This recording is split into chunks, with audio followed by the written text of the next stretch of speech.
middle grade library haul. I was a bit embarrassed when I was at the library checking out this many, but not embarrassed enough that I wouldn't do it. So I had a bunch of holds, and then I went downstairs and picked up some more. And also, I loved this bookmark, so I had to get it. Yes, I do really need all these books. So without further ado, some of these you've seen on my TBR. I can't remember precisely every one that was on my TBR. I know that Dear Mr. Henshaw was. This is one of the Beverly Cleary that I haven't read. I know the white balance in this is a little, the lighting is not great. The sun is peeking in and out, but you can see the book. So that's the most important thing. But this seems kind of different from Beverly Cleary's other things. This is for read a book written in the decade that you were born. So I'm going to be reading Dear Mr. Henshaw. I heard about this on the What We Do All Day blog, the Pushcart War, and I do have access to the audiobook through Overdrive, but what I love is it has some illustrations. It has some illustrations, but it also has letters from certain characters to each other, and then newspaper articles. Oh, this is a cool, like, 2-page spread illustration. And I want to see, it might make a good read aloud with Peter, so I'm not sure. But it's about pushcart peddlers being frustrated by how construction trucks kind of take over parking in New York City. So it looks really interesting. And then I got Dear Sweet Pea by Julie Murphy. And a little girl, her parents are getting divorced. And then she opens an advice column called Dear Sweet Pea. Or maybe she takes over the Miss Flora May I column. And it looked sweet, so I wanted to get it. Then I'm pretty sure I included this on my TBR, Unusual Chickens for the Exceptional Poultry Farmer. This might be a read aloud. It looks like great read aloud material, especially because of, it's got so many big illustrations. And it's about a little girl named Agnes who goes to stay with a chicken farmer relative and writes to her family back at home to tell them about her experiences doing that. This was a impulse checkout called The Matchlock Gun. And the reason is being that, one, it had the Newbery sticker, and two, it is 60 pages. So maybe this would be my first read of middle grade March. I'm not sure, but the Newbery sticker, and it's historical fiction set in 1756 when New York was not a state at this point. Interesting time period. This was included on my TBR, Owls in the Family by Farley Mowat, and this has a lot of great illustrations. So it's about a boy with tons of pets, and he gets some owls, which I thought looked like a lot of fun.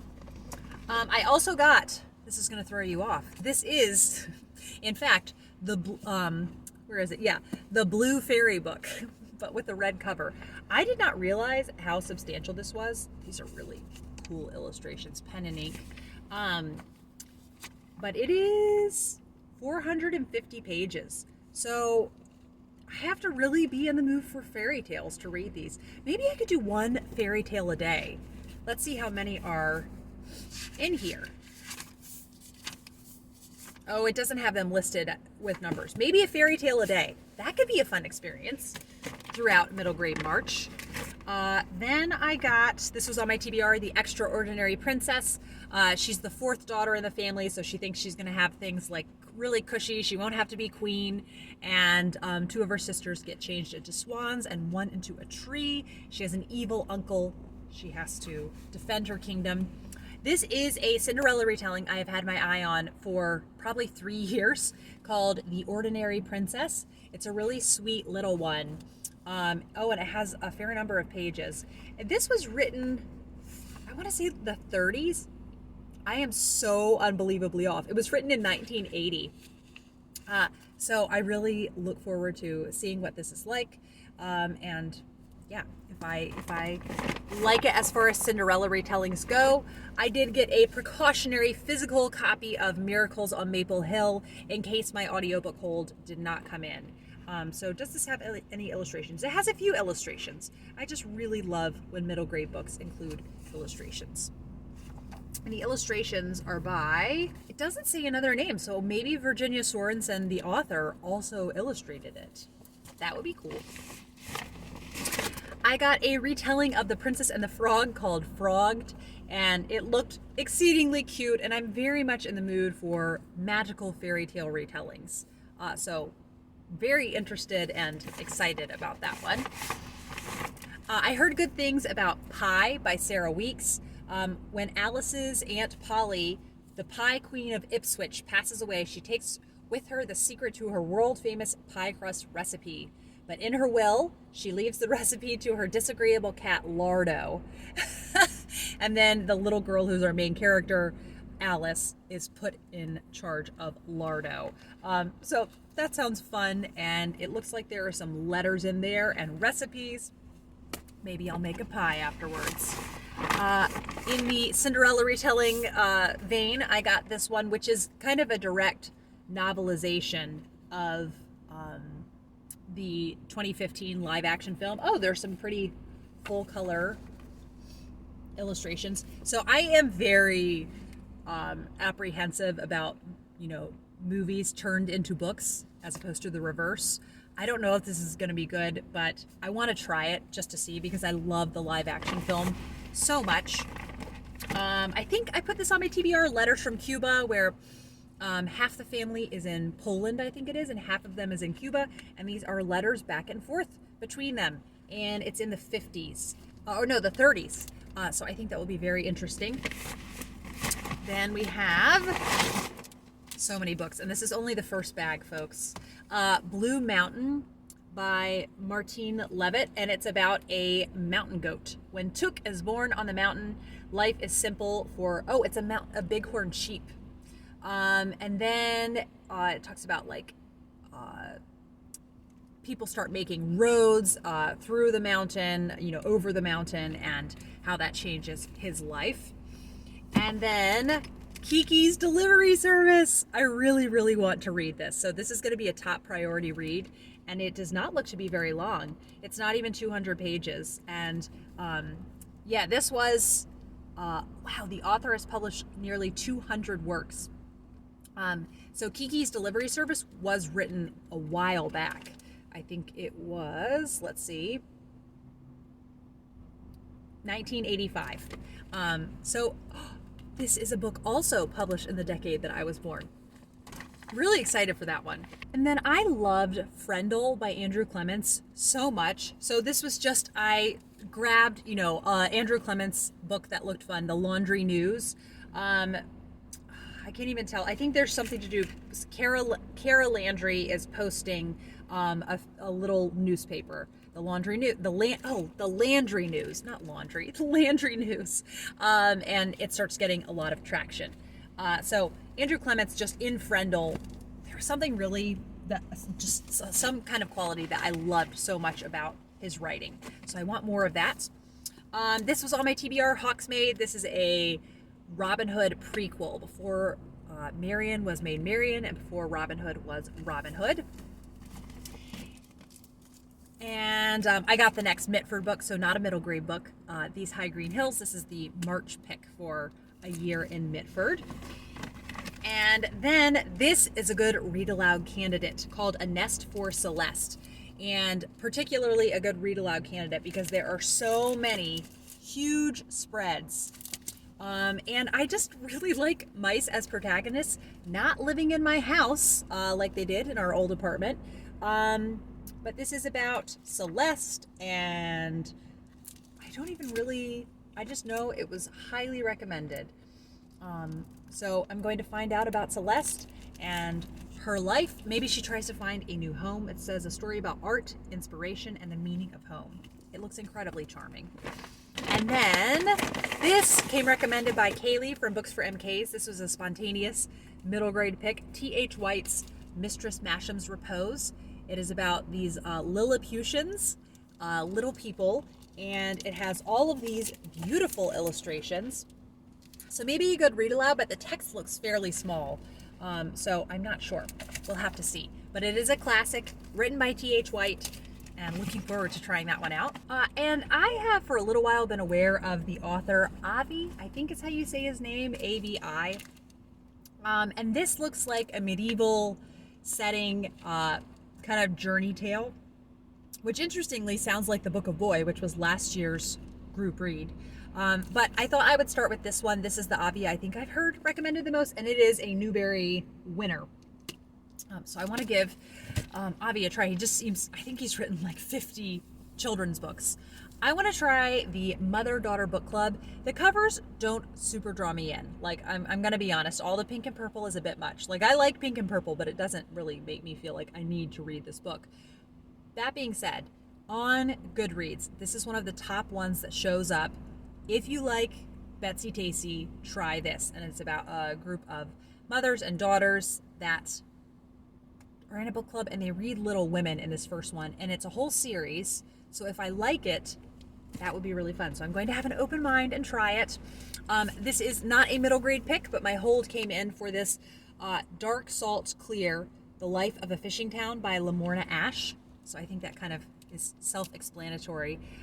It's a Cornish fishing village, and it's nonfiction, and it's about her living in this little fishing village, and then she's on a trawler called the Philadelphia, and her experience on that. So I just really, I think because of the fact that I loved Waterfalls of Stars so much, about living on the island of Skomer, really made me kind of interested in reading a book like this. And seeing like human interaction between, seeing the interaction and intersection between humans and water and land is interesting to me. This is a book, is it written in verse? Yes, a book written in verse called Bluebirds by Caroline Starr Rose. And I like the idea of books written in verse. I loved Brown Girl Dreaming, which I read for middle grade March a couple years ago. And it is about one of them, Alice, she is English. And then they arrive on Roanoke, and Kimi is, it doesn't say what tribe Kimi is from. Kimi or Kimi, I'm not sure. It does not say her tribe, I'm surprised. But it's about their friendship kind of surviving that. And I was recommended this, pairing it with Salt by Helen Frost, which is a novel written in verse and about an indigenous child and a settler child staying friends throughout the War of 1812. So I think it would be cool to read both of these and to compare them. Then on my TBR was Understood Betsy. It's about a little girl named Betsy who goes to live with some extended family in Vermont on their farm. It's supposed to be charming, and if you like Betsy Tacy, it is compared to it. Then let's see what's next. Okay, I think this is the book I'm the most excited about because it's turned into a spontaneous buddy read. I'm going to be reading with Petra from Petra U, the channel, Ronya the Robber's Daughter by Astrid Lindgren. And I'm so excited for this because I loved the, I'll put the picture here, the Amazon Prime series that came out a couple years ago. It was so beautiful. I watched it with my boys, but honestly, I would watch it on my own, and it has the sweetest soundtrack. It's wonderful. Like, it just fills me with so much joy about this little girl named Ronya. Her father is a robber, and they live with a bunch of robbers in this fortress, and he lets her explore the woods when she reaches a certain age. So it's about her adventures in the woods. So Astrid Lindgren also wrote Pippi Longstocking, and I loved that. Now, Petra read this as a child, and she really, really liked it. So it'll be so cool to read it with Petra, and yeah, I'm really, really excited for this. So I think when I was thinking of Kiki's Delivery Service, then I remembered how much I wanted to read Ronya the Robber's Daughter. And then this was on my TBR, Eva Evergreen, Semi-Magical Witch, about a witch who's not very good at magic. So she travels to a new town, it's a seaside town, and she opens a magical repair shop. And it looks so endearing, and I think the sequel is coming out this year, or it's already out. And then this was one that came out just this year. It's called The Sea in Winter. I know I put it on hold months back. That's why it is. It won, I think, like an Indigenous Children's Literature Award, and it sounded really cool. So I'll report back more what it's about once I read it. And then The Tunnel of Hugsy Good. This is by Eleanor Estes, who wrote Ginger Pie, and I just read aloud with Peter the Moffats. And I love the sound of this when nobody believed Hugsy Good when he prophesied that a tunnel lay beneath the alley underneath Brooklyn. So then Nicholas and Timothy later on, years later, explore the tunnel. And it's an entrance to a place filled with adventures beyond their wildest dreams. I loved the sound of that. Then Until Tomorrow, Mr. Marsworth. This is definitely a top priority one. It's letters back and forth between this girl who has a paper route and a hermit, Mr. Marsworth. And Katie from Life Between Words gives it the stamp of approval, so I am therefore interested. Another non-middle grade one. This is The Charmed Wife. It is a contemporary Cinderella retelling. It is literary fiction, so I don't read as many of those because there aren't that many literary fiction Cinderella retellings. Looking forward to trying this one out. I think it's like after Cinderella and the prince are married, and they aren't all that happy. Once Upon a Marigold, part comedy, part love story, part everything but the kitchen sink, by Jean Ferris. This is a Cinderella retelling, but the roles reversed, where the boy is the poor, riches to rags storyline, and the girl is a princess. I think it's supposed to have a very quirky sense of humor. I hope I'll like it.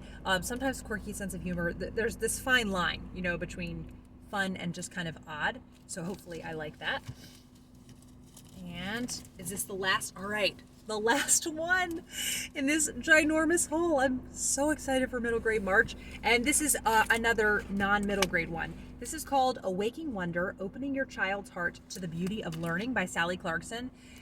Sally Clarkson is like the extra mother that I never had. Her podcast, At Home with Sally, is just the sweetest, kindest, most gentle podcast, and you feel like she's patting you on the shoulder and telling you everything's going to be okay, and that you're doing important work by raising people up to be good people. And this is, I think, just her talking about igniting a love of learning and intellect. Oh, I love this description. It says, every child is a miracle. These bundles of potential are gifts placed into the hands of parents who open treasures of life, faith, virtue, intellect, beauty, and truth for each one. Children are born with an innate well of wonder to ponder, imagine, to acquire knowledge that builds their souls and fills their minds with understanding. So I love the sound of this, and I think it will be a really nice kind of different kind of thing to read throughout the month. And I think it's probably pretty meaty, but it is short. So I think I could definitely get through it this month, or in the 3 weeks that I have it checked out. So thank you for watching this library haul with poor lighting. The sun is out for now, but let's do middle grade March, y'all. I'm so excited. And I will be back for another video soon.